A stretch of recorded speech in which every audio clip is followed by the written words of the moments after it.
Normalmente ele até manda mensagenzinha. Agora apareceu. Aqui. Deixa eu pôr o chat.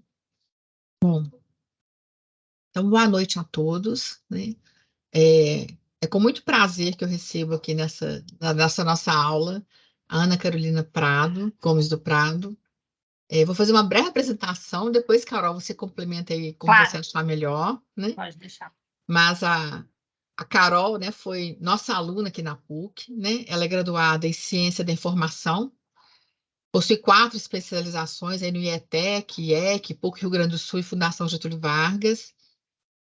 Vivenciou a operação de diferentes empresas do mercado de software e consultoria, empresas como RM, TOTUS, INDG, Falcone, Mastermark, Evo, Naeros, e tem atuado em escritório de projetos e processos, implementação de padrão de serviços, metodologias de gestão, implantação de estratégias de gestão do conhecimento. Hoje, ela ocupa a cadeira de coordenadora de conhecimento e capacitação na Softplan, atendendo clientes da justiça brasileira e colombiana. Tem uma atuação bem diversificada, né, Carol? E estou olhando aqui o currículo que ela encaminhou. E ela também é mentora especializada em gestão do conhecimento, através da plataforma Emento. E aí, apaixonada e voluntária em ações de empoderamento feminino na tecnologia, com o projeto Alumna e o grupo de mulheres ACAT em Santa Catarina, né? Quero falar que é um prazer, porque a Carol foi nossa aluna lá no curso de Ciência da Informação, uma aluna que sempre se destacou, né? E eu fico muito feliz dela poder reservar um tempo para poder discutir com vocês e apresentar com vocês a experiência dela. Então, Carol, você está com a palavra, fique à vontade. Tá bom, Eu vou prof. pedir para os alunos, né, que você prefere que as perguntas sejam feitas no final?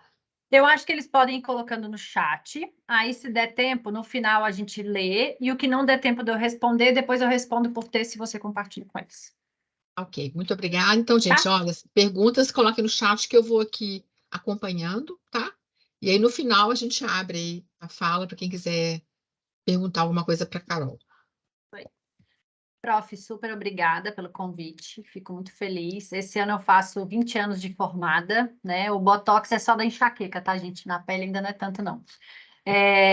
Mas a PUC mora muito no meu coração. Tanto é que eu fiz pós na PUC de Minas, fiz pós na PUC do Rio Grande do Sul, enfim. Mas tenho lembranças muito boas do meu período de PUC, né? Inclusive, meu primeiro emprego foi na PUC também, né? Então, tem toda uma história em relação a isso. Bom, a prof já me apresentou, não vou perder tempo falando de toda essa questão aqui de currículo, né? Mas vou falar um pouquinho também de quem eu sou, Carol Pessoa, né? Eu sou mineira, e aí eu costumo brincar aqui, né, que eu sou uma mineira que sempre gostou do mar, e aí hoje eu moro em Florianópolis, né? Mas eu sou de Itaúna, pertinho de BH. Eu morei 17 anos em Itaúna, 17 anos em BH e estou, né, há 5 anos aqui em Florianópolis. Então, na verdade, talvez essa conta aí falte alguns anos, tá? Acho que eu não atualizei essa conta. Mas, enfim, então eu vim para cá em função do desafio mesmo da Softplan, né? Eu fui chamada para estruturar uma área que inicialmente não se chamava gestão do conhecimento, ela foi se criando, né?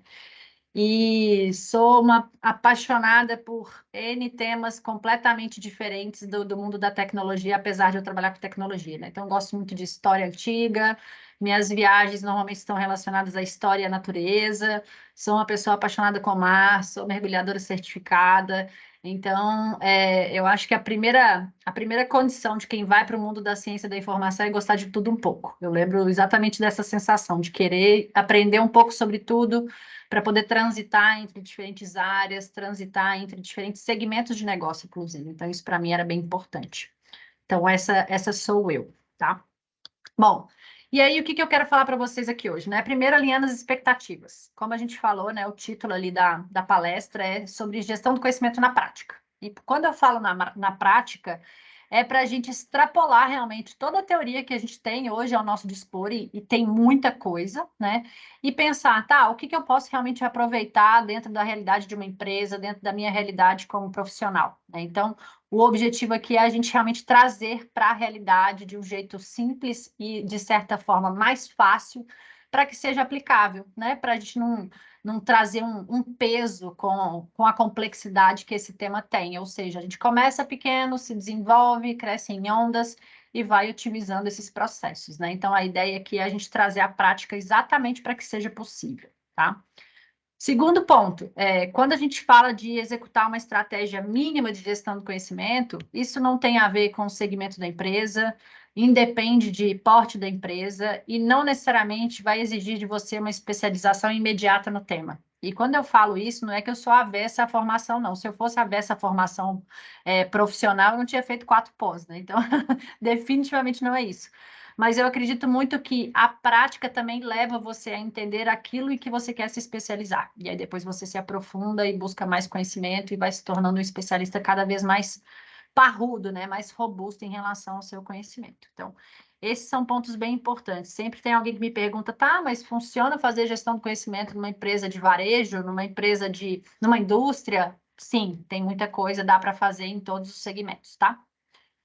E aí, quando eu falo sobre a questão da prática, uma coisa que eu acredito bastante também é que gestão do conhecimento é vontade, é você realmente querer fazer com que aquilo aconteça, porque normalmente não é o processo que está dentro da cadeia de valor da empresa. Então, por exemplo, né, hoje eu trabalho numa empresa de tecnologia que desenvolve software para a justiça, um deles é um da justiça, e não necessariamente a gestão do conhecimento é um serviço, é o que traz a receita direta em seu maior potencial, né?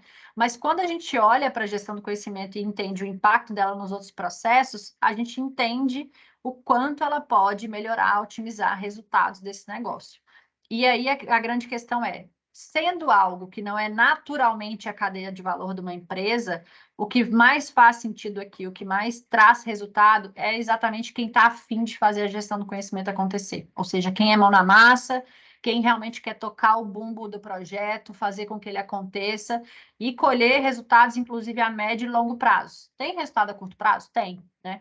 Mas boa parte desse processo é realmente fazer acontecer e ver aquilo amadurecer dentro da cultura da empresa. Então, uma vez amadurecido, ele é viciante, né? Ele se torna parte ali do processo de gestão, de inovação, de capacitação, enfim, tá? Então, para mim, gestão do conhecimento tem muito a ver com isso, com a vontade da empresa, do time, da liderança, de fazer isso acontecer, tá? Bom, e aí entrando então um pouco na questão da gestão do conhecimento, estou longe de ser uma pessoa que vai ficar aqui, né, falando um monte de teoria, nem sou a mais especialista no mundo para trazer todas as referências, a prof está aí para isso, então, né, se precisar, é a prof que vai responder sobre isso. Mas eu queria trazer algumas reflexões, né? Então, primeiro, a gente tem hoje uma série de pesquisas já, isso avançou bastante em relação à gestão do conhecimento, uma série de modelos, inclusive modelos que são diferentes por segmentos do mercado, enfim, todos eles já têm um nível de detalhamento, de complexidade e até mesmo de maturidade que são muito legais, né? Mas não adianta nada se você vai começar a fazer uma estratégia de gestão do conhecimento, de querer entregar esse modelo aqui, por exemplo, tá? Trouxe um dos exemplos só querer entregar esse modelo logo de cara se você ainda não faz nenhum famoso arroz com feijão, né? Então, não adianta querer inventar muito a roda se você não sabe simplesmente conceituar, né, e traduzir as informações que existem na empresa em conhecimento. Então, pense em todos os processos dentro da realidade da sua empresa que permitem essa conversão da informação em conhecimento. O quanto de informação a empresa tem que hoje está dispersa em N repositórios, em N fontes, na cabeça de N pessoas, inclusive conhecimento esse que tem um risco grande de perda, e que hoje não existe um processo que traduza aquele conhecimento, que replique aquele conhecimento, que revise o conhecimento e que reutilize o conhecimento dentro dos processos de melhoria contínua, né? Então, por isso que eu falo que é melhor você olhar para o simples e começar pequeno, começar em ondas, mas que sejam ondas que se incrementem, exatamente para você não morrer na beira da praia, né? Então, aqui é bem importante a gente olhar para essa questão.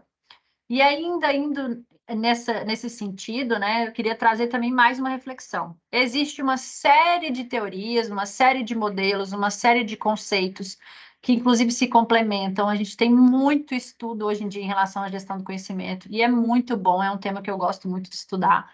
E que quando eu estava lá no ano 2000, a gente ainda estava patinando nisso, né, prof? Então, hoje, essa informação já está muito mais disponível. A gente consegue achar muito mais coisa na internet. A gente consegue achar isso em vários repositórios, né, de universidades, enfim, muitos artigos. Então, o que não falta é fonte de consulta para buscar esse conhecimento. Então, não se preocupem, não se angustiem em relação a isso. Mas pensem que, na verdade, tudo começa lá com o modelo SESI aí, basicão da gestão do conhecimento, que é a gente olhar para esse processo de transformação do conhecimento, né? Em que a gente socializa, externaliza, combina e internaliza. É aqui que mora a chave de todo e qualquer processo de gestão do conhecimento, na minha visão, né? Então, eu escrevi aqui uma brincadeira, né? Carol e o modelo SESI, um caso de amor desde os anos 2000. E fato, para mim, todos os processos hoje que a gente executa de gestão do conhecimento, todos a base, o checklist que a gente tem desse processo é o modelo que foi feito pelo Nonaki Takeuchi. Então, para mim, ele é muito claro e ele é muito prático.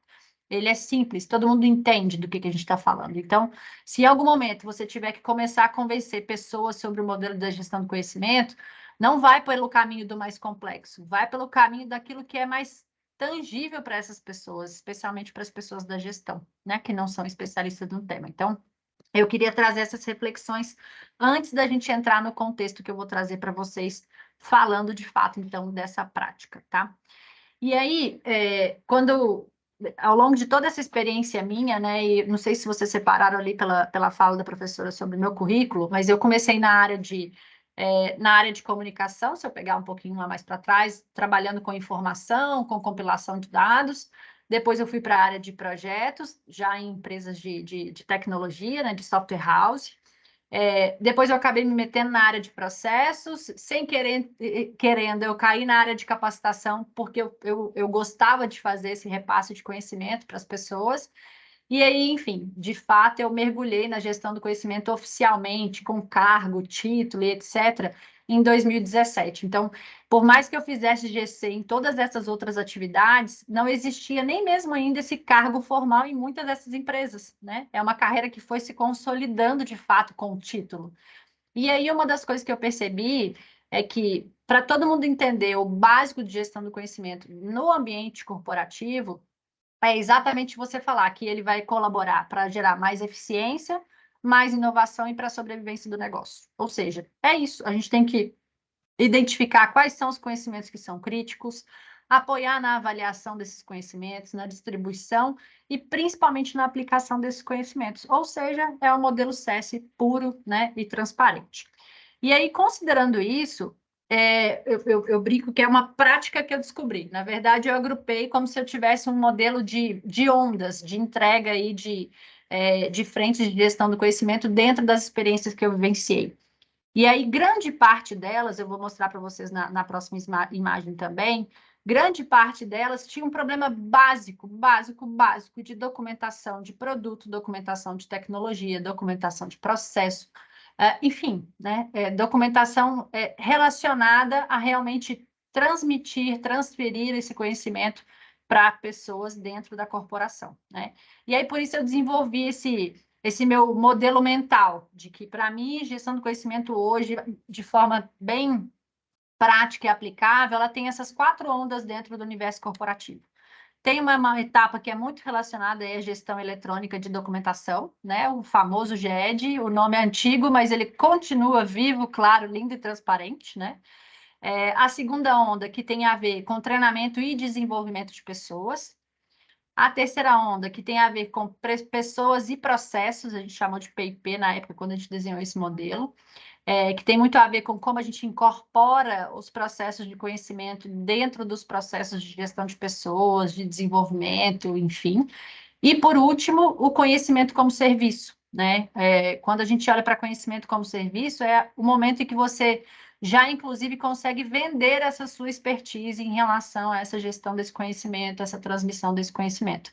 Então, esse slide, para mim, aqui é um guia meu para sempre, tá? Claro que ele pode se incrementar, incluir depois novas tecnologias, novas práticas e tudo mais, mas se eu fosse fazer um resumo de como eu fiz isso acontecer, como as coisas foram entregues em cada empresa que eu passei, Essas seriam as etapas, olhando para cada um desses níveis mesmo de complexidade que a gente tem dentro da gestão do conhecimento. Então, primeiro, sempre trabalhar bastante a informação que já existe, que ela sempre é muito truncada, que a gente sempre tem muito problema de distribuição de informação, de acesso. Às vezes tem muita coisa que está lá no SharePoint de uma equipe específica que ninguém acessa, ou está numa ferramenta que o custo de acesso é muito caro e você, na verdade, pode trocar para um ambiente novo em que as pessoas passem, né, consigam ter mais acesso.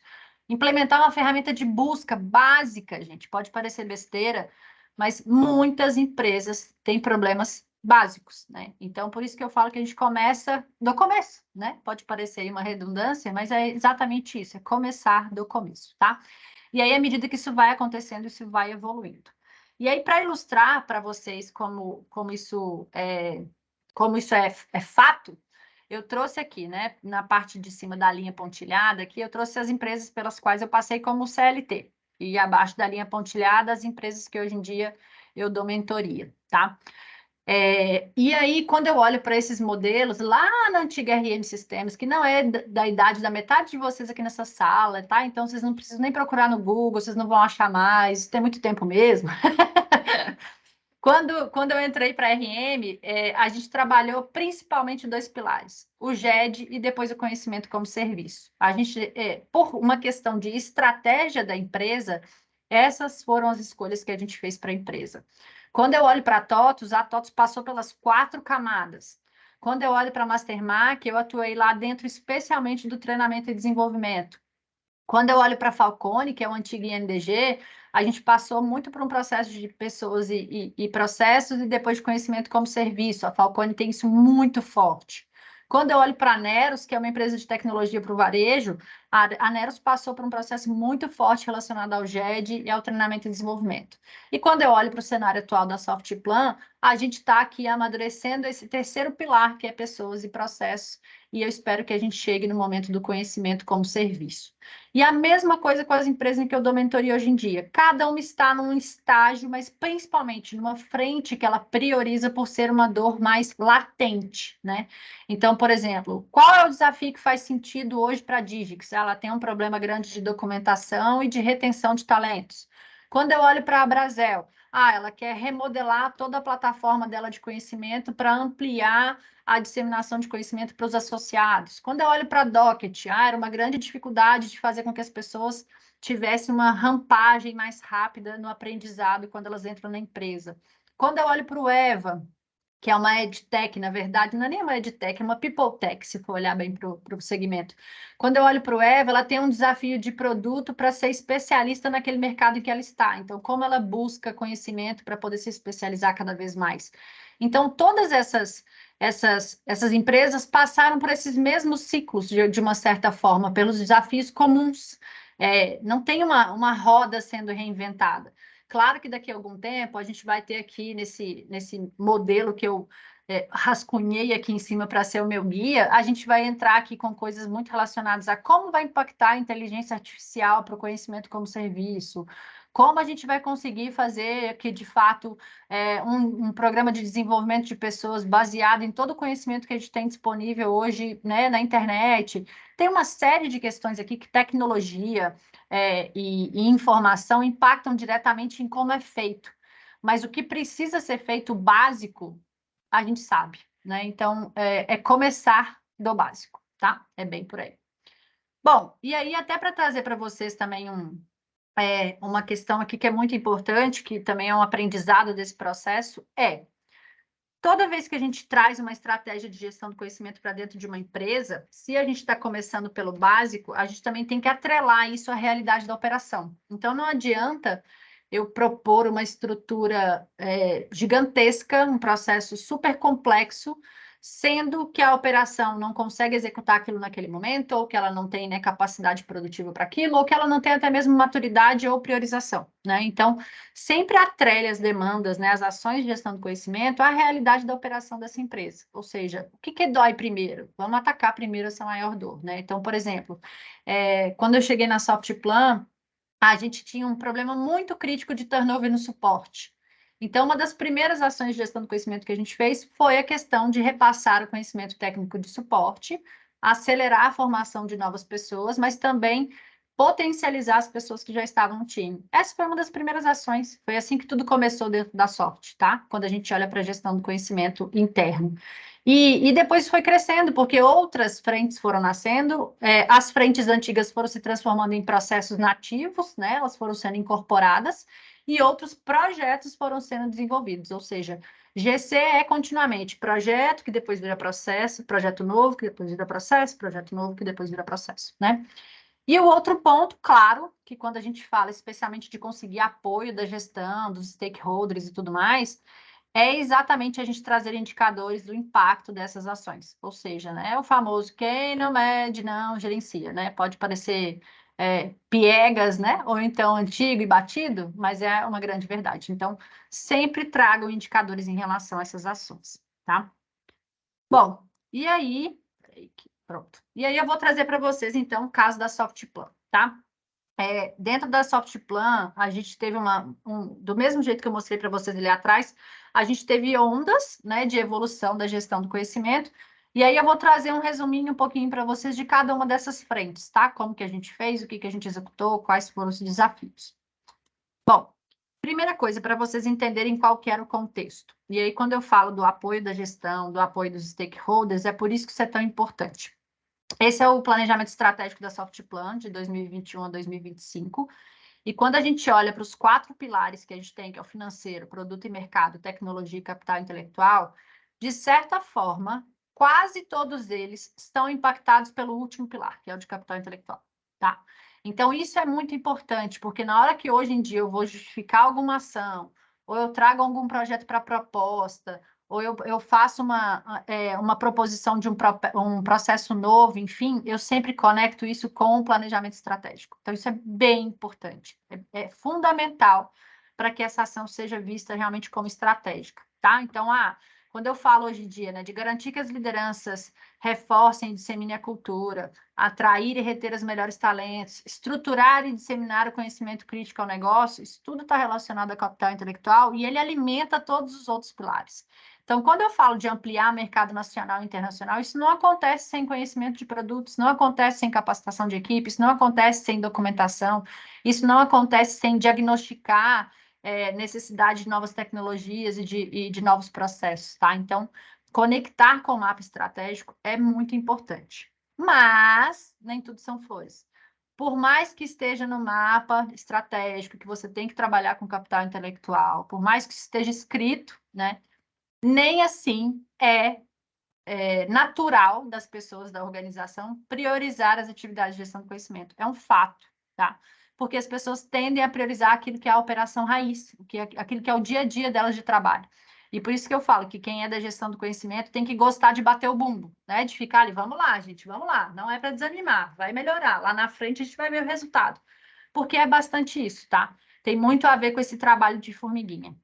E quando eu falo do trabalho de formiguinha, eu quis trazer aqui alguns dados especificamente da pandemia, porque eu acho que foi um baita momento para a gente consolidar algumas das nossas ideias, foi uma oportunidade para a gente do ponto de vista, né, de transformação digital, porque a gente conseguiu mostrar, especialmente no modelo de trabalho remoto, o quanto todos os ambientes que a gente tinha criado de disponibilização de conhecimento, de troca, né, de informação, o quanto eles foram essenciais para a gente passar com o menor transtorno possível em relação a toda a adaptação da pandemia. Então, por exemplo, aqui para vocês terem essa ideia, né?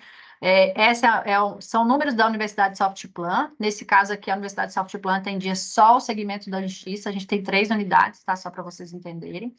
E aí a gente começou lá atrás com a universidade, com esse número de acessos aqui dentro de um ano, né? Então, 2018 ela nasceu pequena, né?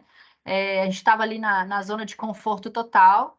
2019 cresceu um pouco, né? A cultura foi se adaptando a acessar a universidade.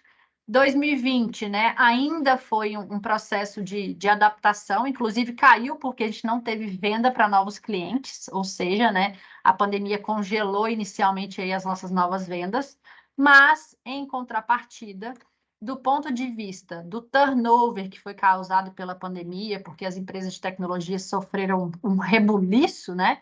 A quantidade de gente nova que entrou e que teve a necessidade de capacitação, de formação e de acesso ao conhecimento, gerou um boom de 7 vezes o número de acessos que a gente tinha de 2020 para 2021. Ou seja, a gente se preparou, né, no momento correto e quando foi necessário, essa estrutura estava pronta. Ou seja, olhar para essas oportunidades também do ponto de vista do quanto você precisa se preparar para, na hora que ela acontecer, você estar pronto para assumir aquela demanda, né? Então, a gente começou principalmente pelo seguinte: a gente precisa estar bem dentro de casa para, na hora que a gente for para cliente, melhorar o nosso serviço, a gente já saber muito bem o que a gente está fazendo, aprender aqui, exercitar e trazer serviços cada vez melhores para os clientes, né? Então, a gente tem aqui um baita ganho. E sim, em 2022, a gente recuperou o atendimento aos clientes, tá? Se eu trouxesse esse número aqui hoje, ele já está bem maior também, porque as vendas normalizaram, né? A gente trabalha com o setor público dentro do segmento da justiça, então tem todo um cenário mais complexo, mas a gente conseguiu manter esse crescimento. E aí, aqui, só para vocês terem uma noção, verem a carinha, né? Então, só em 2021, a gente criou 84 cursos EADs e a gente realizou 75 cursos síncronos dentro de casa, né? E isso é um número muito grande, considerando a empresa, tá? Nessa época, a Softplan tinha mais ou menos 1.900 pessoas. Hoje em dia, a gente já tem 2.500, tá? Outro ponto que é bem legal, o crescimento do número de matrículas, né? E aí eu quis trazer um número aqui mais atualizado em relação aí a abril já desse ano, para vocês também entenderem como esse fluxo, né, foi se transformando. Lembra que lá em 2021 a gente teve um boom em função do turnover com os funcionários, ou seja, o acesso na universidade era muito maior dos colaboradores. Quando a gente olha para 2023, o acesso é muito maior dos clientes, tá? Então, isso mostra que a gente se preparou lá atrás, aprendeu dentro de casa a fazer, e quando a gente foi para dentro do universo dos clientes, a gente já tinha muito mais robustez, tá?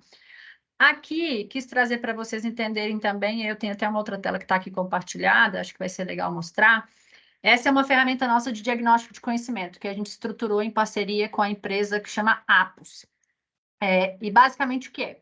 A gente tem um monte de gente que tem um mundo de conhecimento técnico e que se a gente fosse perguntar, né, para cada um, oi, qual é o seu nível de conhecimento sobre tal coisa, a gente perderia horas e horas e horas fazendo esse processo. Então, vamos lá, para que serve a tecnologia? Vamos automatizar essa avaliação, vamos criar processos de mapeamento, de diagnóstico de conhecimento.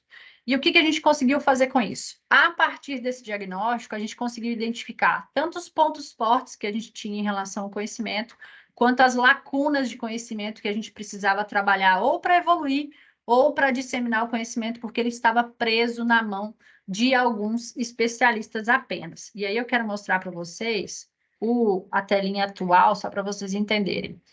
Esse é o Apus, tá? Quando a gente entra no Apus, a gente consegue filtrar, por exemplo, claro, aí a gente rodou vários cenários de pesquisa, as pessoas responderam todo o processo e tudo mais. E aí a gente consegue hoje ter uma ação muito data-driven mesmo dentro da gestão do conhecimento, porque a gente coleta esses dados. Então, eu consigo hoje dizer como está o nível de conhecimento do meu time de ministérios públicos, por exemplo, que atende ministérios públicos. Consigo dizer quais são os sistemas com as menores notas, quais são os sistemas que eu tenho que investir em capacitação, ou não, tá? Pode ser um sistema que ele realmente é tão especialista, eu não vou fazer essa escolha, então a gente conecta muito com a estratégia.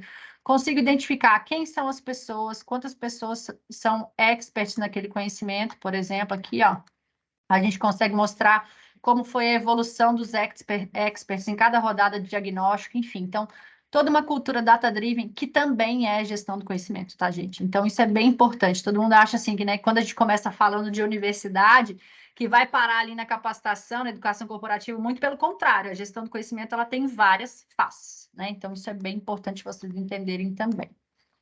E aí, beleza, né? Seguimos aqui. Em relação ainda às frentes de capacitação, em função do turnover que a gente viveu na pandemia, a gente conseguiu fortalecer um conceito muito importante, que é o conceito de onboarding, né? E aí a gente conseguiu estabelecer aí, né, frentes de capacitação relacionadas aí ao processo de onboarding de serviço, que depois a gente conseguiu mensurar o impacto em relação à produtividade dessas pessoas. E aí quis trazer um exemplo aqui para vocês. Então, por exemplo, no programa de formação de estagiários que a gente criou em 2019, que a gente já rodou 4 turmas, a gente já formou 67 pessoas, a gente conseguiu mostrar que montando toda uma estrutura de gestão do conhecimento, uma ação de capacitação parruda, um processo todo estruturado realmente de disseminação do conhecimento para essas pessoas, e especialmente na prática, a gente conseguiu mostrar que as pessoas que passavam por esse processo eram 28% mais produtivas do que um CLT que vinha de mercado e que não passava por esse processo de capacitação, tá? Então, a gente conseguiu mostrar isso através de dados, como eu disse para vocês,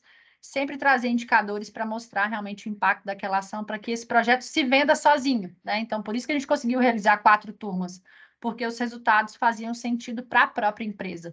E na hora que a gente olha para o modelo de rentabilidade disso, inclusive, a gente tinha uma economia de 58% em termos de salário em função de fazer esse processo dentro de casa, tá?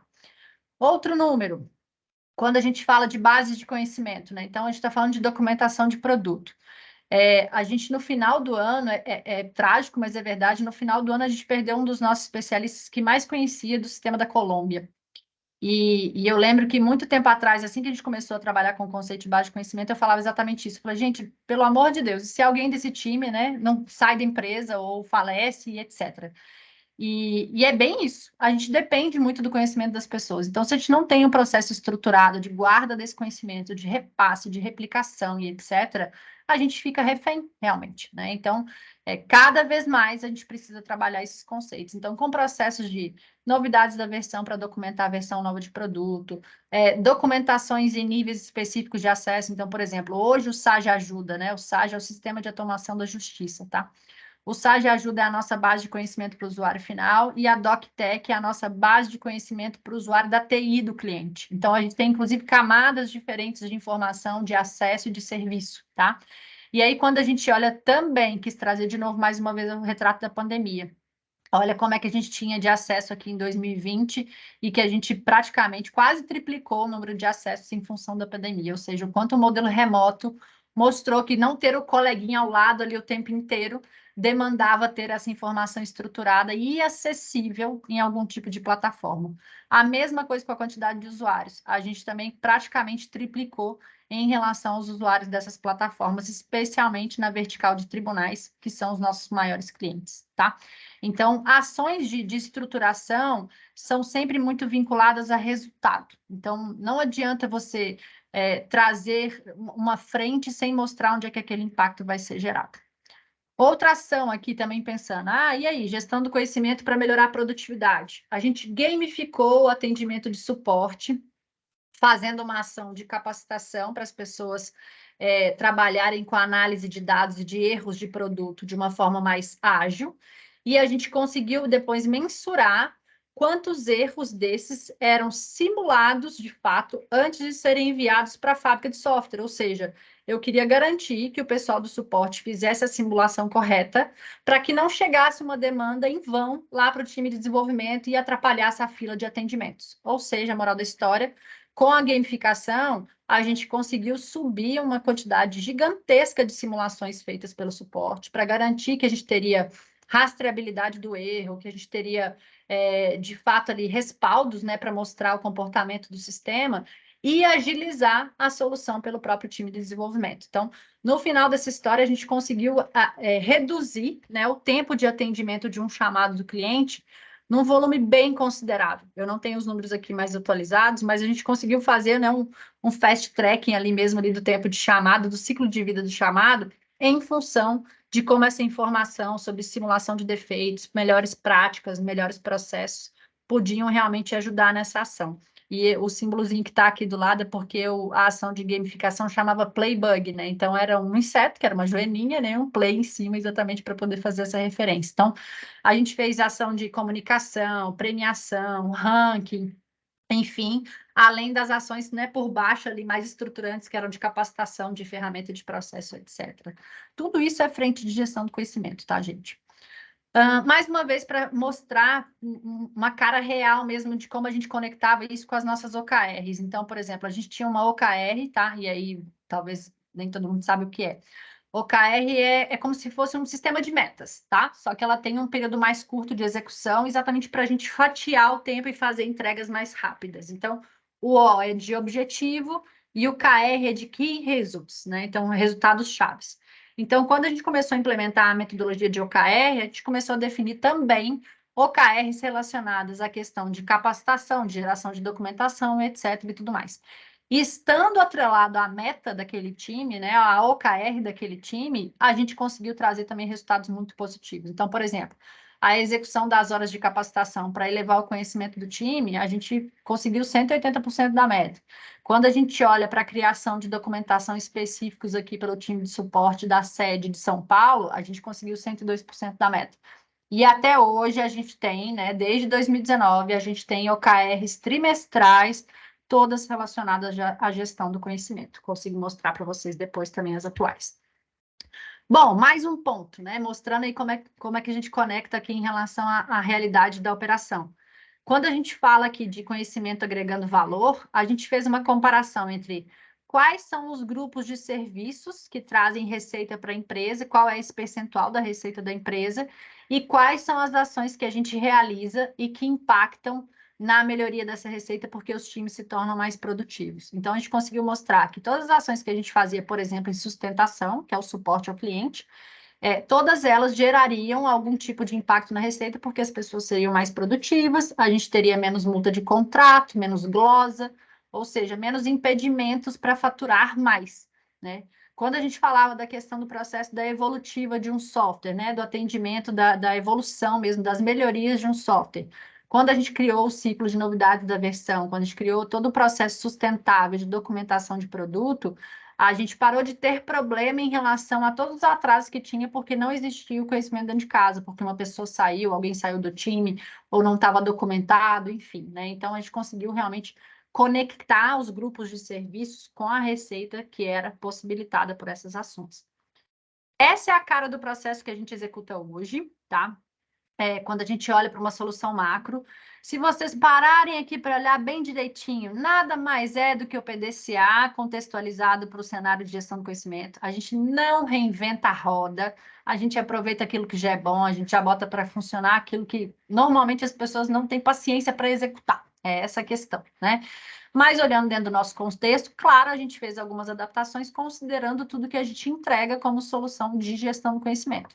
Mas a gente já está a caminho da V2, que vai incrementar aqui 3 outros processos, considerando toda uma parte mais estratégica e de operação que a gente tem, que a gente cresceu bastante em função de mudanças da empresa recentemente. Então, o time que eu atendo hoje é o time da Justiça e a gente está unificando com o time da Gestão Pública. Então, todas as soluções da Gestão Pública também vão vir para dentro desse processo. E aí a gente tem um baita desafio esse ano para cumprir, tá? Para o planejamento estratégico desse ano, né? Entrando lá naquela visão que eu mostrei para vocês de 2021 a 2025, esse é o pedacinho que se refere a esse ano. Então, o que a gente tem de desafio? E aí vocês vão ouvir termos aqui que pode não parecer que estão relacionados à gestão do conhecimento e estão totalmente relacionados à gestão do conhecimento. Então, produtização. Tudo que a gente tem que fazer tem que ser mais escalável. Então, a gente tem que trabalhar com padrões, com melhores práticas, com eficiência, com simplificação. Sendo escaláveis, eu tenho que trabalhar a criação de ofertas, inclusive para o mercado, campanha na base de clientes, fazer com que eu pesquisar, fazer levantamentos de dados e diagnósticos em clientes para entender quais são as demandas deles em relação ao conhecimento, e a criação de novos artefatos de conhecimento. Então, por exemplo, esse ano a gente lançou simuladores de sistema. Pode parecer simples, mas foi uma baita novidade para o segmento da justiça, tá? E por último, geração de receita. Como eu vim falando durante a apresentação, conectar com indicadores, conectar com possibilidade de venda, fazer com que essa estrutura seja sustentável para que o meu sonho feliz um dia se realize, que gestão do conhecimento passe a fazer parte da cadeia de valor, tá? Então, trabalhar com o conceito de receita é importante para que essa área se pague e depois também se venda, tá? Então, isso é bem importante. Da Neros, eu vou passar bem rapidinho, tá? Mas basicamente é só para vocês entenderem. Quando a gente fala de um cenário, independente do porte, a Softplan tem hoje 2.500 pessoas, a Neros, nessa época que eu trabalhava lá, tinha 72 funcionários. E, gente, as soluções são muito similares do ponto de vista de conceito. A gente montou a base de conhecimento também, a gente montou todo um processo de indexação e votação e monitoramento do consumo disso pelo cliente, interação com os usuários. A gente criou processos de engajamento em relação à distribuição do conhecimento e monitorou com indicadores. A gente mostrou a evolução do acesso à base de conhecimento, como é que ele aumentou em função de você fazer uma ação mais conectada com os usuários finais. Enfim, uma série de indicadores. Assim como a gente montou também o Neros EAD. Montamos toda uma plataforma de capacitação para cliente, com conteúdos, enfim, e a gente foi acompanhando toda essa evolução. Essa aqui é uma ação de gamificação, que a gente gamificou o atendimento do suporte, ou seja, a gente criou vários critérios para que o suporte trabalhasse melhor, e aí a gente fez uma campanha de 4 meses, então foi uma competição, dividimos em 2 times, o pessoal se envolveu bastante, exatamente para a gente poder alavancar a produtividade do time também. Então, são ações, inclusive, de gestão de pessoas, tá? E aí, com essa ação de gamificação, a gente conseguiu reduzir 55% dos chamados sem apontamento, a gente conseguiu elevar 80% dos tickets que foram concluídos no nível N1, que é o nível mais básico, ou seja, a galera mais júnior. A gente conseguiu reduzir 45% dos tickets que foram concluídos em N2. Conseguimos, né, gerar aí soluções, né, para o banco de soluções, ou seja, lições aprendidas, FAQ, né, banco de soluções para os clientes, a gente conseguiu aumentar 189% esse conteúdo. E a gente conseguiu, né, criar, né, do zero 57 novos conteúdos, ou seja, não tem nem percentual para apontar. E conseguimos também alavancar as pesquisas de satisfação respondidas pelos clientes em 1.090%. Então, são números muito importantes, considerando todas essas ações. Na GC também, da Neros, a gente também tinha OKR, tá? Isso é bem importante para vocês saberem que isso é possível de se conectar com a operação. Então, sim, é possível, é muito da vontade, é muito de bater o tambor, é muito de querer construir uma solução também a médio e longo prazo. E aí, por último, aqui para fechar nossa apresentação, os meus aprendizados. E aí, se em algum momento isso ajudar vocês aí a talvez ganhar algum atalho no caminho, eu já fico bem feliz. Primeiro, é o que eu falei, comece do começo. Não adianta criar uma solução gigantesca numa vez só. Segundo, simplesmente comece. Gente, comece pequeno, né? As iniciativas demandam terreno fértil. Então, uma iniciativa nasce agora porque ela tem oportunidade agora, mas pode ser que uma iniciativa que é muito legal só nasça daqui a 2 anos, porque a empresa ainda tem que ter cultura, tem que ter orçamento, tem que ter prioridade. Terceiro ponto, evolui em ondas. Uma ação de cada vez para você garantir foco e energia, porque gestão do conhecimento, sim, demanda pessoas nessa ação.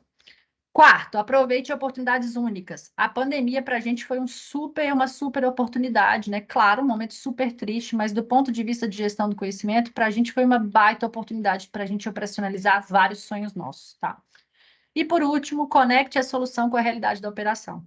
Crie soluções para os problemas e não complexidade para os processos. Isso é muito importante, tá? Então, corram risco. Espero que alguns de vocês aí se divirtam com a gestão do conhecimento ao longo do caminho. Eu gosto muito, sempre fui apaixonada pelo tema, mas o próprio mercado de trabalho precisou amadurecer para eu conseguir fazer algo 100% como eu sonhava no passado.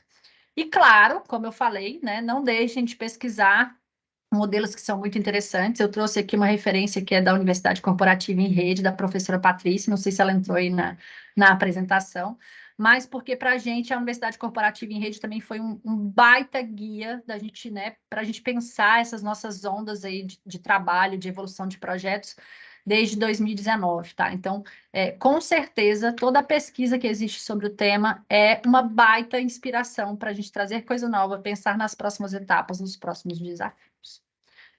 Certo, pessoas? Terminei no prazo certo, prof? Terminou. Muito Ah, obrigada. consegui. Muito obrigada pela brilhante Imagina. aí apresentação que você fez. Acho que você falou tanta coisa que É muita espero que os coisa. Os alunos, meninos vão ter que ver assim, a gravação umas 5 vezes para. Peraí, deixa eu anotar esse pedaço, deixa eu anotar esse pedaço, deixa eu anotar esse pedaço. bom. Então, eu queria primeiro, né, avisar os alunos que foi disponibilizado um link aí no chat, porque para vocês poderem ter certificado, tá? O certificado vai ser gerado aí pelo SEG, depois vai ser encaminhado para vocês, né?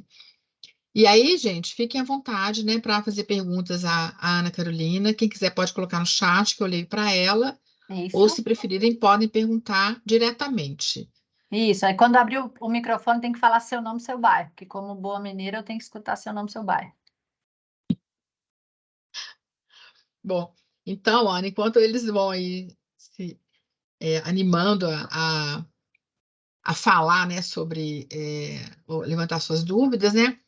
Eu queria que você me falasse assim, qual que foi a maior barreira que você encontrou muitas vezes nas organizações para entrar com a gestão do conhecimento, né? Sem dúvida nenhuma, foi disponibilidade de tempo das pessoas para fazer as ações de gestão do conhecimento. Sem dúvida nenhuma, porque tem muita coisa da gestão do conhecimento que a gente já consegue fazer a custos baratos de plataforma, tem muita coisa open source, tem muita coisa que é muito mais organização e processo e etc. Então, contar com a disponibilidade das outras equipes que já estão totalmente atarefadas nas suas operações, para mim, é sempre o maior desafio. Então, por exemplo, quando a gente começou a fazer a construção da documentação de produto dentro da Softplan, dentro dos moldes atuais, né? A gente tinha sempre uma dependência muito grande só do time de produto para poder fazer aquilo acontecer. Quando a gente conseguiu mostrar que se a gente tivesse especialista dentro do time de gestão do conhecimento, que a gente conseguiria acelerar e impactar menos, inclusive no trabalho do time de produto, a coisa fluiu muito mais rapidamente. Então, são coisas que aos poucos você também vai mostrando que aquilo pode ser mais fluido se você também tiver os recursos necessários. E a maioria das vezes é disponibilidade de tempo. É fato. Então, assim, é tempo para a pessoa se capacitar, é tempo para a pessoa repassar conhecimento, é tempo para a pessoa documentar, é tempo para a pessoa fornecer dados, é tempo para a gente pesquisar, é tempo. Assim. Não tenho dúvida nenhuma que o maior impedimento é a questão de alocação de tempo para fazer isso acontecer. Para mim, sempre foi muito marcante. Assim. Uma outra dúvida, porque eu já vi isso em empresas, né? Às vezes as empresas conseguem fazer por banco de problema-solução, né? Só que não tem uma equipe que está o tempo inteiro monitorando e se responsabilizando pela qualidade do conteúdo que está sendo colocado. Que estratégias adotam para que isso aí funcione? Falo isso Legal. porque eu já vi casos de empresa assim, que criou o banco, Uhum. e aí E ele não depois se manteve. os técnicos pararam de constar. É mais Sim. rápido ir na internet, né? Sim, sim. Duas coisas que eu acho. Para começar uma iniciativa dessas, a gente viu a gamificação funcionar muito bem em várias dessas ações, desde RM até Softplan. Em todas elas, a gamificação, só que lá atrás não tinha esse nome, né? Tinha ação de engajamento, mas é gamificação. Desde o começo, desde sempre, fazer essas ações iniciais que impulsionam essa produção momentânea para ter uma carga inicial, né? Isso funciona bastante. Para manter, se esse processo não for uma parte da rotina de trabalho de cada uma das áreas envolvidas, se ele não for um processo obrigatório, ele morre. Ou seja, ele tem que ser incorporado à operação das áreas que sustentam o processo. Não adianta fazer algo avulso com alguém tomando conta, com alguém voluntário nos times. Não, tem que ter um papel, tem que ter uma pessoa que está ali responsável por aquilo, um cargo, função, whatever, né? Mas que isso esteja realmente dentro do processo. Exemplo. Novidades da versão. A cada 3 meses a gente libera uma versão nova do produto. Se dentro do fluxo de produto ali eles não tiverem todo um trabalho de construção do material para review, ou seja, é um momento que eles fazem o repasse do time e gravam, me entregam uma gravação. Se eu não tiver essa gravação, que é o mínimo possível, eu não consigo gerar os artefatos que vão para a base do conhecimento depois. Então, eu tenho uma gravação simples, que é um ato deles que eles já fazem no processo ali deles a rotina, mas que depois esse artefato gravado gera para mim print de tela, comportamento de sistema, tudo que eu preciso para abastecer ali a base de conhecimento e as capacitações. Então, é um ato simples, mas que faz com que esteja incorporado à rotina de trabalho dessas pessoas. Outro ponto também que é interessante. Não adianta esperar que alguém que é de produto seja um especialista em documentação. Então, ter a equipe que é responsável por garantir esse padrão é importante exatamente para que eles não sejam onerados com essa tarefa que não é deles, né? Então, fica até caro. Vou colocar um product manager para poder fazer uma documentação o tempo inteiro? Não, né? Então, é importante também fazer esse equilíbrio de ter esse investimento com design instrucional, com conteudista, aí tem gente de todos os perfis, né? Tem desde jornalista, bibliotecário, enfim, tem de todos os perfis. Que era a próxima pergunta que eu ia te fazer. Quer dizer, como é que você está vendo as equipes, a configuração das equipes Legal, de gestão do conhecimento? legal. Hoje a minha equipe tem uma pedagoga, que é uma consultora educacional, uma analista de projetos, que toca projetos mesmo, né? A gente trabalha com muito projeto. 4 analistas educacionais que cuidam da gestão de aprendizagem, 3 consultores técnicos de produto, que são especialistas no SAG, no nosso sistema, 3 designers gráficos e 2 designers instrucionais. Hoje é essa equipe que eu tenho. tá? E aí a gente atende toda a estrutura da justiça. Tem outras equipes de capacitação menor dentro da empresa, nas outras unidades, que depende muito do porte da própria unidade. Então, isso é proporcional à quantidade de demanda que se tem e à quantidade de coisa que a área assume. Então, quando eu cheguei na Softplan, era eu e Deus, né? E aí, ano passado, não, em 2021, a minha área, que era gestão do conhecimento interno, se unificou com a área de capacitação para cliente. Então, eu herdei mais processo. E aí, a gente foi crescendo em termos de escopo de atuação, tá? Ok. Gente, alguém quer perguntar alguma coisa para Ana? Carolina? Ô, professora, só um detalhe, é que eu acho que não tá aparecendo chat aqui pra gente. O pessoal tava Ixi, comentando aqui. será que é para Ah, quem é convidado que não está é aparecendo? porque Quem é acabou que externo? É, todo mundo, alguns entraram. Engraçado, alguns estão conseguindo e outros não. Eu também não É. consegui chat não, professor. Mas pode me perguntar, André e Matheus, pode fazer a pergunta ao vivo. Eles estão perguntando para o certificado. Eu vou tentar, gente, escrever na equipe do lado de fora. Deixa eu ver se eu consigo colocar lá, só um minuto, Ana, só para Tá? eles conseguirem acessar. Se você sair não, se vocês olharem na equipe, vocês não conseguem ver esse link lá, não? eu posso tentar aqui, mas eu tenho uma pergunta. Sim. Quando você tava Ótimo, falando ali André. da Softplan, né, que vocês fizeram a integração, né, eu acho, com o sistema da Apos, eu queria Uhum, saber como que o pessoal do suporte, né, enfim, as pessoas que respondem, elas entregam essas informações, né? legal. Porque acredito que você colocar ali um questionário, né, vai ficar maçante, né? Porque você tem um número Sim, enorme de ótima módulos, pergunta. você vai ter um número Isso. enorme também de funcionalidades, então eu queria saber como que você faz com que as pessoas consigam responder, né, para você ter Matheus, você é dados um espião do efetivos. suporte da Softplan? Não, poderia ser, mas foi não. Legal. Vou te explicar então. De fato, quando a gente faz uma primeira rodada para fazer um diagnóstico aprofundado, a gente tem uma rodada pesada mesmo de avaliação. Então, algumas práticas que ajudam nesse processo. A gente faz em ondas, então, por exemplo, eu vou avaliar o conhecimento do time sobre a pasta digital e o fluxo de processo do sistema. Então, eu tenho rodadas de avaliação de conhecimentos diferentes em função da própria priorização de ação de capacitação. Então, o que a gente pode ter aqui como radar? A gente sabe que o time tem uma demanda X de entrega do projeto aqui sobre tal funcionalidade. Então, a gente pode fazer um diagnóstico para essa funcionalidade específica, avaliar como está o conhecimento do time, entender quais são os gaps e fazer a capacitação. Então, eu posso olhar para um cenário para poder priorizar determinado grupo de conhecimento que a gente vai mapear. Nas 3 primeiras rodadas que a gente fez, uma em cada vertical, nas 3 primeiras rodadas a gente fez um trabalho detalhado. A gente colocou até meta para os times preencherem o conhecimento, se autoavaliarem e tudo mais, porque era o nosso primeiro raio-x na história da Softplan em 30 anos. Então, a gente teve mesmo que fazer uma força-tarefa para entender o tamanho do buraco de conhecimento que a gente tinha, tá?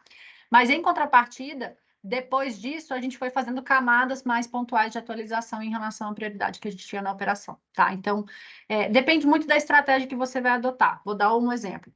A nossa solução da Colômbia, ela é uma solução menor. Então, o mapeamento dela de conhecimento é muito mais fácil, porque ela é um produto menor, né? E aí, quando a gente roda, por exemplo, o mapeamento desse produto, a gente consegue rodar ele por completo, porque não é maçante o processo. A gente consegue entrar num nível de detalhamento da informação que é suficiente. Então, eu, às vezes, não preciso entrar no nível de menu, eu posso entrar no nível de conceito, usabilidade e configuração para determinado tema. E aí eu consigo ter essa informação. Então, eu sei se aquele time tem uma necessidade de conhecimento de regra de negócio, ou se eles têm conhecimento de necessidade de como operar o sistema, ou se eles têm necessidade de conhecer como o sistema é implantado. E aí a gente sabe quais são os níveis de informação que a gente precisa trazer para esse time, tá? Então, os diagnósticos que a gente faz de conhecimento hoje dentro de casa, esse vai ser o primeiro ano que a gente também vai rodar junto com os usuários finais, nesse formato, com dashboard e tudo mais, tá? Então, foi um baita avanço para a gente fazer ações mais direcionadas e não ficar gastando tempo com capacitação que não tinha sentido para a operação, tá? E eu posso fazer outra pergunta? Pode? Lógico. Eu vi ali que, esqueci o nome da empresa ali, né? Mas você tinha nível 1, nível 2, nível 3. acredito que na Softplan você também vai ter isso, mas na Softplan o pessoal do suporte ele também é separado por módulos ou só por níveis? Porque Ótima é um pergunta. produto muito amplo, né? Então, tô te falando que você andou espionando essa software, fico preocupada. Mas sim, a gente teve durante bastante tempo a divisão por módulos. A gente chegou a ter uma época que era por módulo e por cliente, no caso de tribunais, porque eram clientes muito grandes, tá? E tinham processos diferentes. E tinha também o N1, N2 e o N3, tá? O N1, N2 e o N3 continuam existindo, mas hoje a gente tem uma estrutura de times um pouco mais macro, assim. Então, por exemplo, tem o time que trabalha com a parte criminal, tem o time que trabalha com a parte de fluxo de trabalho, tem a parte que trabalha com, sei lá, precatórios. Então, são macro temas, tá? Não entra em nível de funcionalidade, mas macro temas a gente ainda tem a divisão. Por quê? Tem um nível de especialização em relação a essa regra de negócio. Quando a gente fala do jurídico, né, a parte da justiça tem muita lei, muita regra. Então, faz sentido para a gente, no nosso modelo de negócio hoje, o time de suporte e a fábrica, porque a fábrica também é assim, serem divididos por macrotemas, tá? Beleza. Obrigada pelas perguntas, Matheus. Cadê o André que entrou perguntando do chat, mas depois não falou mais nada? Será que está procurando o link ainda? Gente, mas é engraçado, porque tem gente aqui que consegue, inclusive, escrever, e tem gente que não consegue. Ah, porque alguns entraram como convidados. Engraçado. É que nem o meu caso. É. Sim. Pessoas, alguém que mais quer fazer uma pergunta, alguma coisa? Aproveita.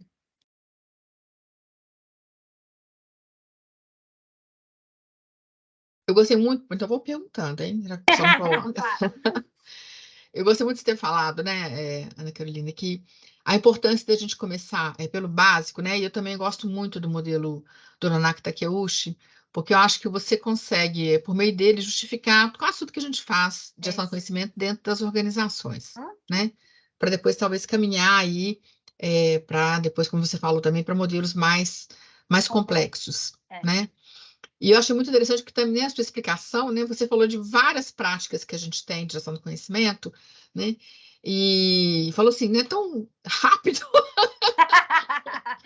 né, que eu acho bacana, então, se você pudesse falar um pouquinho, né, por exemplo, assim, como é que vocês trabalham com a questão das lições aprendidas, Legal.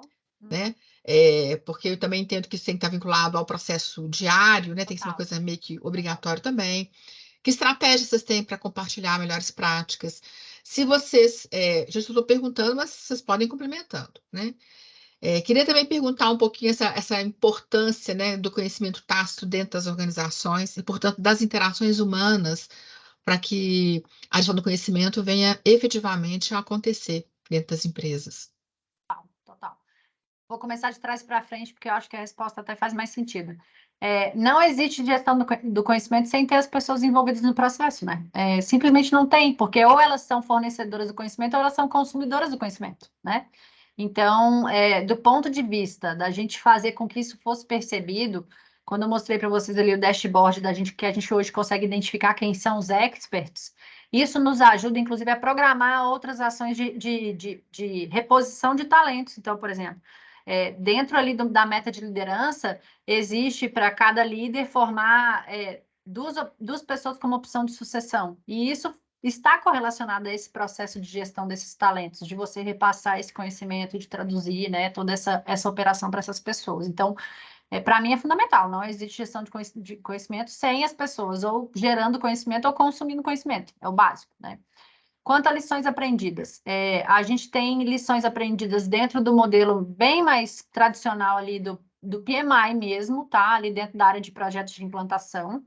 E a gente usa muito o PMI nesse caso, porque são projetos da justiça que tem um nível de formalidade, de burocracia, de contrato, de legalidade que é muito grande, tá? Então a gente fala de contrato do setor público, então eu tenho faturamento que é mensurado com comprovação, com documentação. Então, a metodologia tradicional do PMI funciona melhor.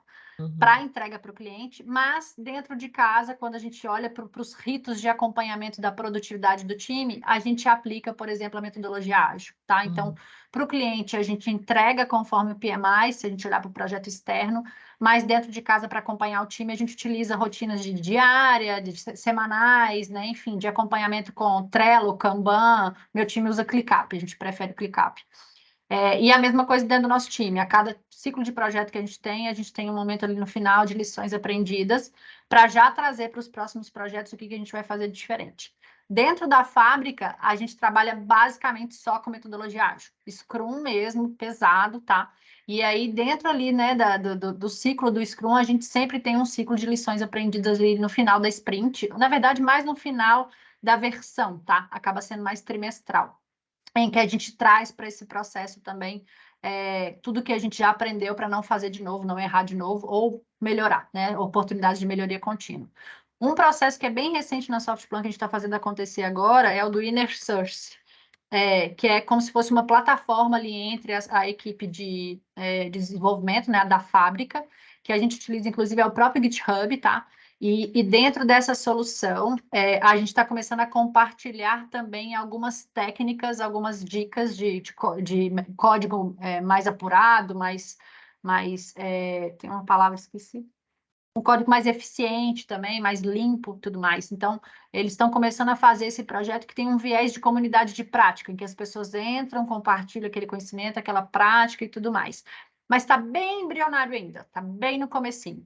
Eu vi, por exemplo, a questão da comunidade prática funcionar muito bem na TOTS, porque a TOTS tinha uma rede social interna muito forte. E aí a gente criou, na época, uma comunidade de gestão de projetos para compartilhar documentação de projetos, levantamento de processos por segmento. Então, por exemplo, a TOTS nessa época tinha, sei lá, já tinha 12 mil funcionários considerando as franquias, né? Então, tinha gente do Nordeste que entrava lá e falava assim, gente, eu estou procurando aqui um projeto de implantação da folha de pagamento numa construtora.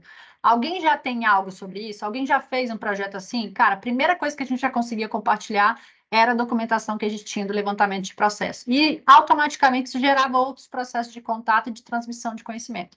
Essa comunidade, eu lembro que ela chegou a ter 50% dos funcionários da TOTS nessa época. Então foi um baita engajamento, porque as pessoas viram utilidade. É isso. Se as pessoas não verem utilidade, se aquilo for só mais burocrático, não funciona. E na época era assim, tá? Era pegar, a gente entrar lá no TFS, no servidor, e eu pegar e copiar a pastinha e mandar a pastinha zipada para as pessoas. Não tinha nem a máquina, era só o pedido na rede e eu entregava aquela busca, entendeu? Então, porque a gente começou simples, né? Na época da RM também a gente fez o banco de projetos e a gente, inclusive, chegou a compartilhar bases de dados já parametrizadas entre segmentos que tinham algum tipo de afinidade, né? De coisas em comum. Então, a pessoa podia simplesmente restaurar a base e começar e retomar a parametrização específica a partir daquele ponto, ou seja, tinha uma economia de produtividade em relação à parametrização também, tá? Enfim, são várias possibilidades. A parte de comunidade de prática na Softplan ainda tem que evoluir bastante, né? O que a gente tem muito é dentro dos próprios times, a gente já tem algum tipo de troca, já tem os ritos, enfim, da metodologia ágil que faz acontecer a lição aprendida e tudo mais, mas ainda dá para evoluir bastante. Por isso que a gente está nesse terceiro nível ali de evolução, né? Gente, alguma pergunta? Olá, boa noite. Olá! Boa noite. Eu queria só mesmo, até parabenizar mesmo o projeto, que eu achei bem legal a evolução, né? Foi uma evolução muito grande. Vocês aproveitaram também a questão da pandemia para poder evoluir, né? O que precisava. Eu achei, assim, os números extraordinários, incríveis, porque realmente é um setor que não é muito reconhecido no mercado, né? Então, realmente é muito difícil. E eu achei o trabalho bem legal, assim, o crescimento foi muito grande, eu fiquei impressionada com os números. Que bom, Parabéns para a equipe aí. Obrigada. De fato, esse povo trabalhou bastante. Mas é aquilo que eu mencionei, né? A gente também olhar para as oportunidades que existem em determinados cenários. Eu lembro que quando a gente lançou o modelo da Unisoft, né, que é a metodologia dentro de casa que a gente chama, a gente lançou em maio de 2020, ou seja, tinha 2 meses de pandemia, né? Tava bem tenso o cenário e tal, mas tava todo mundo desesperado porque ninguém nunca tinha trabalhado no modelo 100% remoto. E aí a gente falou, cara, a gente vai lançar a V1, a gente vai com o que tem. O que tiver é o que a gente vai entregar. À medida que for acontecendo, a gente já vai melhorando, vai botando para funcionar. Não teve venda de cliente, vamos olhar para a capacitação interna, aproveitar esse momento que a gente tem gente, né, disponível para isso, exatamente para a gente ir tratando problemas que já existiam. Mas, de fato, Meire, tem horas que a gente fala assim, né? Ser da gestão do conhecimento às vezes é meio ingrato, porque nem sempre é tão percebido como algo estratégico, né? Mas quando você vai começando a fazer e a mostrar resultado, e por isso que eu falo tanto da questão de indicador, de trabalhar dados, vai ficando difícil de contrariar aquela proposta, sabe? Então vai ficando difícil de negar que ela tem um efeito. Então, quando alguém vem até inventar uma moda nova, você fala assim, não, mas a gente já tem um modelo para fazer isso, a gente já sabe como que dá, como que funciona, como que dá certo. E aí você já consegue até economizar, ao invés de ficar reinventando a roda mesmo, sabe? Então, e aí é gratificante, porque você vê que aquilo se consolida e passa a fazer parte da cultura. Então, a gente rodou, por exemplo, o programa de formação de estagiários com 67 pessoas, e a última versão foram 30 pessoas no modelo 100% remoto. A gente formou gente do Brasil inteiro, inclusive um cara da República Dominicana. É um baita impacto na vida dessas pessoas, assim, entendeu? Então, são programas que geram um impacto no negócio e na vida das pessoas, né? Porque essas pessoas, quando elas também estão sendo capacitadas ou têm acesso ao conhecimento ou participam desse processo, elas estão sendo preparadas para o mercado de trabalho como um todo, não só para a empresa em que você aplica aquilo, né? Então, é bem importante, assim, são ações bem gratificantes quando a gente olha aí o resultado. Eu posso fazer mais uma pergunta? Eu vou pesquisar o Matheus, gente. O Não, Matheus. agora é da Neros. Não, você vai Diga. compartilhar o PowerPoint? Vai, né?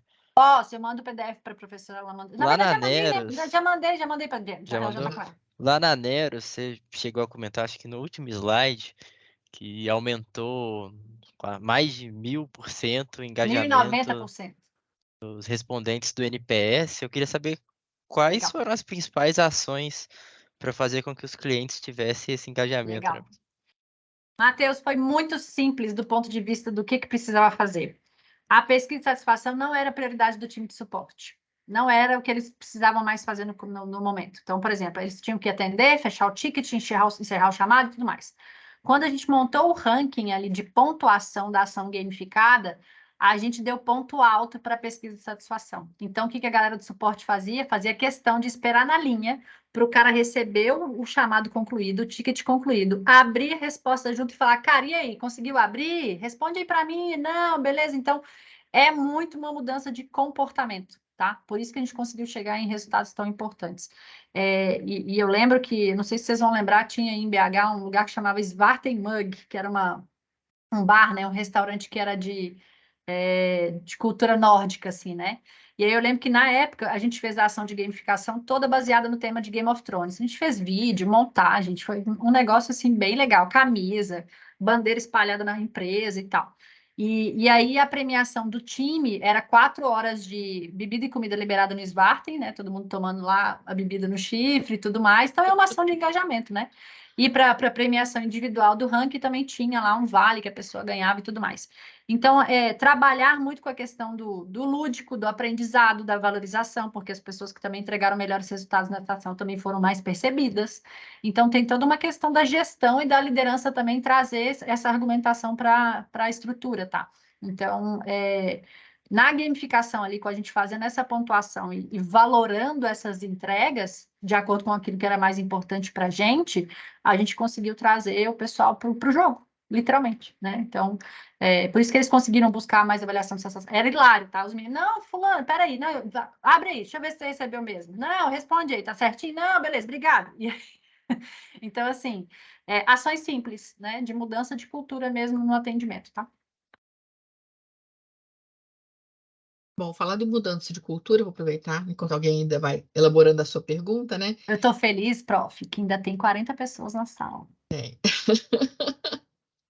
Aqui mais de 40, viu? Aham. Então, já falando da questão da mudança de cultura, né? Então, aproveitando que é uma turma de administração, né? Então, você, né, profissionais, né, dentro das empresas, muitos serão gestores, inclusive, né? Para você falar um pouquinho dessa importância, né? Porque eu também acho, mesmo estando dentro do campo da administração, que a área de gestão da informação, gestão do conhecimento, eles consideram, em alguns locais, uma sub-área, né? Então, assim, não tem aquele mesmo impacto do que outras áreas, né? Sim, Porque ela claro. tem essa ação que eu acho que é um pouco transversal. Na verdade, a gente Isso. atua em todas as áreas da empresa e o profissional, qualquer que seja o campo específico, né? Ele tem que entender gestão da informação, gestão do conhecimento, né? Isso. Então, eu queria que você falasse um pouquinho para essa turma, assim, né? Para os alunos que estão aí do curso de administração, essa relação importante aí da gestão da informação, da gestão do conhecimento, com essa orientação das empresas sobre a ótica do conhecimento, pegando aí o Legal. Chu, que você conhece também, né? Que é um autor aí renomado nessa área, com base Tá. na sua experiência também, né? O que eu percebo, assim, a gente sempre vai ter um impacto muito grande na estratégia de gestão do conhecimento de acordo com a liderança que está em vigência, vamos dizer assim, né? Então, o quanto a diretoria apoia, o quanto isso está no planejamento estratégico, o quanto isso é convertido em ações práticas e se destina mesmo a essa priorização, é o que faz isso acontecer. Então, mudar a cultura para o pessoal enxergar as nossas entregas passou por, primeiro, fortalecer a metodologia de OKR e esses resultados estarem ali dentro. E, por exemplo, eu tenho hoje uma pessoa que é head da vertical de Ministérios Públicos, que atende a solução de Ministérios Públicos, tá? Hoje, dentro das OKRs dele, uma parte da OKR dele é a OKR que a minha área trabalha para dele. Então, ele também é responsável por esse resultado, porque o meu resultado compõe o dele. Então, para ele é importante que o meu projeto dê certo, porque impacta no resultado dele, tá? Então, conectar isso à estratégia, às metas, ao que é priorização do negócio é fundamental, não tenho dúvida, né? Outro ponto também. Quando a gente fala de gestão do conhecimento, quanto mais a gente consegue, pensando em cultura, quanto mais a gente consegue apoio das áreas que estão demandando aquele conhecimento, mais forte fica. Vou dar um exemplo, tá? A gente tem um projeto hoje que chama Squad 3.0. No ano passado, a Soft resolveu fazer uma ação de converter, né, os analistas de testes que a gente tinha, de formar essa equipe toda para que se tornassem programadores. Então, o processo da Squad 3.0, entre aspas, nasceu numa gestão que não é a mesma diretoria que eu estou, tá? Mas aí, como a gente fica sabendo dos projetos nas rotinas de OKR, eu fui falar, levantei a mão e falei, fulano, deixa eu te mostrar aqui uma coisa, que eu acho que eu consigo te ajudar. E aí ele vem e fala assim, mas eu preciso fazer essa ação. Tá, vamos lá, eu te ajudo a estruturar. O repositório te ajuda a estruturar a trilha de capacitação, te ajuda a monitorar o resultado, papapá, papapá. Porque muitas vezes eles querem até tocar sozinhos uma ação, que eles nem sabem como estruturar, mas que você tem aquele know-how para fazer com que ela seja muito mais eficiente, muito mais produtiva. Então, estar antenado também a essas oportunidades faz com que você entre nas oportunidades como alguém que está sendo proativo. O time fica grato porque você está ajudando ele a fazer uma coisa que eles nem gostam de fazer, é a mais pura verdade, né? E aí, a partir desse momento, eles passam a ser clientes fiéis. Então, assim, eu não tenho nenhuma preocupação hoje com o time de fábrica falar que eles vão fazer alguma coisa sozinhos e que não vão passar para a gente, que a gente não vai ficar sabendo. Muito pelo contrário. Carol, estou com a demanda aqui, vamos marcar uma reunião? Vamos ver como é que a gente encaixa, o que a gente faz, como é que a gente prioriza, bota no OKR e tal e tudo mais. Porque eles passam a confiar nessa parceria, entendeu? Então, tem muito a ver com isso, de ser algo como parceria. Lembra quando eu falei assim que a gente traz robustez, mas não complexidade? Que a gente traz resultado, mas não complexidade? Para mim é muito isso, que a gente mostra e fala assim, cara, não, eu estou fazendo isso aqui, na verdade, é para te ajudar, e não para te cobrar algo. Vai no seu tempo, mas eu estou aqui para te ajudar e a gente vai construindo. Claro que se entrar outra prioridade ali no meio, a gente tem que repensar. Mas do ponto de vista estratégico, você ser parceiro dessas áreas é exatamente o que faz com que eles também fiquem dependentes de você. Então, por exemplo, nossa, não, gestão do conhecimento não vai poder atuar nesse projeto. Não, tá, mas como é que a gente vai fazer? Eu falei, conversa com o seu diretor lá, que aí a gente vê se contrata mais alguém, que eu não sei o quê, e aí a área vai crescendo, crescendo, crescendo, tá? Então, tem muito a ver com essa questão de trabalhar realmente em parceria, para que eles também te vejam como alguém que ajuda o processo a fluir e não como mais um tipo de cobrança ou mais um tipo de complexidade dentro da operação. Muito pelo contrário, tem que ser fácil para eles. Carol, muito obrigada. Alguém quer Imagina. perguntar mais alguma coisa, gente? Aproveitem. Pessoas, eu deixei lá no material também o link do LinkedIn, tá? Então, quem tiver interesse, me adiciona. A Softplan está no modelo 100% remoto, então tem muita vaga rolando, fiquem de olho.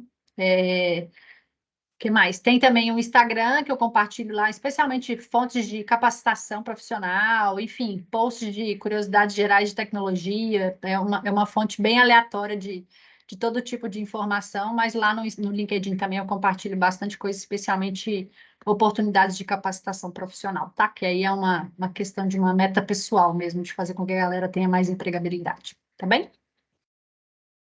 Então, muito obrigada, né, Imagina. Carol, pela sua apresentação. Acho que a turma vai aproveitar bastante, né, e o que você abordou, e depois nós vamos tentar colocar essa palestra pública, né, no site do ISEG, né? Segue, tá. Gente, peça aí ao pessoal que não conseguiu acessar o formulário, né, porque não está visualizando o chat, me manda, por favor, agora um e-mail para o meu e-mail institucional, que é adriane@pucminas.br, que aí eu repasso esse e-mail de vocês para o ISEG, para vocês não serem prejudicados com relação ao certificado. Aqueles que conseguiram entrar, é só preencher o certificado e tá tranquilo. Eu vou querer certificado também. Você vai ganhar. Eu já Colecionar mais um. Já chega. Prof, super obrigada. Fico muito feliz de trazer a fala da gestão de conhecimento para vocês, né? Como apaixonada pelo tema, eu sou uma romântica da gestão do conhecimento. Mas também é uma área muito gratificante, porque impacta mesmo aí processos, pessoas e negócios. Acho que é super importante. Tá bem? Tá, muito obrigada. Acho que a sua fala foi muito inspiradora. Ai, que bom. Tomara. Tomara que apareça um monte de super-heróis da GC aí que nós estamos precisando, que tem muita coisa para organizar nesse mundo. Tem. Né? Quando a gente olha para as organizações, então, são várias as possibilidades. Tudo né? igual, tudo o mesmo problema, você vai cutucando e fala, tudo a mesma coisa. Tá bom? Tá, muito Pessoal, obrigada. boa noite e obrigada, viu, pela presença de vocês. Boa Tchau. noite.